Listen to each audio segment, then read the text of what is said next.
একাদশ অধ্যায় বিশ্বরূপ দর্শন যোগ। অর্জুন উবাচ। অর্জুন বলিলেন, হে ভগবান, তুমি যে আমাকে দয়া করিয়া পরম গোপনীয় আত্মা ও অনাত্মা তত্ত্বকথা বলিলে, তাহাতে আমার মনের ভুল ধারণা দূর হইল। হে প্রভু, তুমি যে বিশ্ব ব্রহ্মাণ্ডের সৃষ্টি ও প্রলয়কর্তা, তোমার সেই সনাতন মাহাত্ম্যের কথাও আমি শুনিলাম। হে পরমেশ্বর, তুমি নিজের কথা যাহা বলিলে তাহা সমস্তই সত্য। তবে হে পুরুষোত্তম, আমি তোমার অর্ষমূর্তি দেখিতে চাই। হে প্রভু, যদি তুমি মনে করো যে সেই অদ্ভুত রূপ দেখিতে আমি অসমর্থ, তাহা হইলে তুমি আমাকে তোমার নিত্য রূপ দেখাও, কারণ তুমি যোগেশ্বর। শ্রী ভগবান বলিলেন, হে পার্থ, আমার রূপ অলৌকিক, বিবিধ, নানা বর্ণ ও নানা আকার যুক্ত এবং সংখ্যায় অনেক, শত শত সহস্র সহস্র। তুমি সেই আশ্চর্য রূপ দেখো। হে অর্জুন, তুমি আমার দেহে দ্বাদশ আদিত্য, অষ্টবসু, একাদশ রুদ্র, অশ্বিনী কুমারদ্বয়, ৪৯ বায়ু দেখো। আরও অনেক আশ্চর্য বস্তু আছে, যাহা পূর্বে কেহ কখনো দেখে নাই, তাহাও দেখিয়া লও। হে অর্জুন, এই স্থানেই আমার মধ্যেই বিশ্ব চরাচর সমগ্র জগৎ দেখো। আরও যাহা কিছু দেখিতে চাও, তাহাও এখন দেখিয়া লও। হে অর্জুন, তোমার এই সামান্য চক্ষু দিয়া তুমি আমায় দেখিতে পাইবে না, তাই তোমাকে দিব্য চক্ষু প্রদান করিতেছি। তদ্বারা তুমি আমার যোগেশ্বর্য রূপ দেখো। সঞ্জয় বলিলেন, হে রাজন, যোগেশ্বর্য শ্রীকৃষ্ণ এই কথা বলিয়া অর্জুনকে নিজের ওই অর্ষি মূর্তি দেখাইলেন।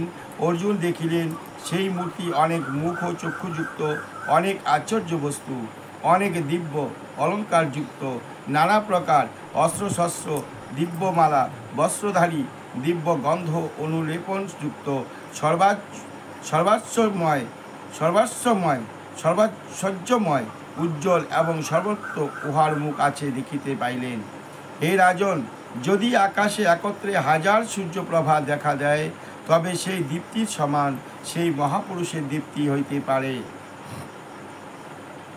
তখন অর্জুন দেবতার যে দেবতা, তাহার দেহে বহু প্রকারে বিভক্ত সমগ্র জগৎ একই স্থানে আছে দেখিতে পাইলেন।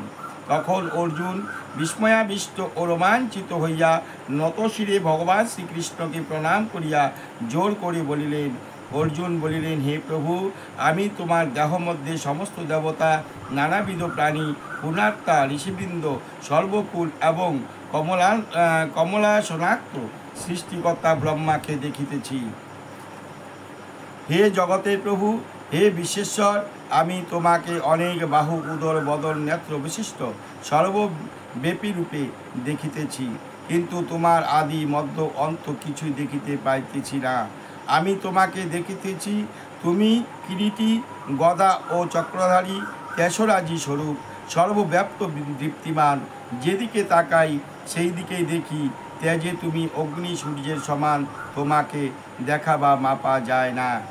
তুমি জ্ঞানীদিগের জ্ঞেয় পরম ব্রহ্মস্বরূপ, তুমি জগতের পরম আশ্রয়স্থল, তুমি অভয়, তুমি সনাতন ধর্মের রক্ষক স্বরূপ, তুমি অনাদি পুরুষ, ইহাই আমার মত। আমি তোমাকে দেখিতেছি, তোমার আদি মধ্য অন্ত নাই। তুমি অনন্ত বীর্যশালী, অনন্ত বাহুধারী, চন্দ্র সূর্য তোমার চক্ষুদয়, তোমার মুখ দীপ্তি অগ্নির ন্যায়। নিজের তেজে তুমি এই জগৎকে ধাপিত করিতেছ। তুমি একাই স্বর্গমত্ত আর মধ্যবর্তী স্থল সর্বত্র ব্যাপী আছো। তোমার এই অদ্ভুত উগ্ররূপ দেখিয়া ত্রিলোক ভীত হইতেছে এবং আমিও ভীত হইতেছি। এই সকল দেবতারা তোমাতেই লয় পাইতেছে। কেহ কেহ ভীত হইয়া করজোড়ে তোমার স্তব করিতেছে, আর মহর্ষি ও সিদ্ধগণ স্তুতি পাঠ করিয়া তোমার স্তব করিতেছে। রুদ্র, আদিত্য, বসু, সাধ্যা, শিবদেব, অশ্বিনী যুগল, মরুদ, পিতৃগণ, গন্ধর্ব, যজ্ঞ, অসুর, সিদ্ধগণ সকলেরই বিস্মিত হইয়া তোমায় দেখিতেছে। হে মহাবাহ, তুমি অসংখ্য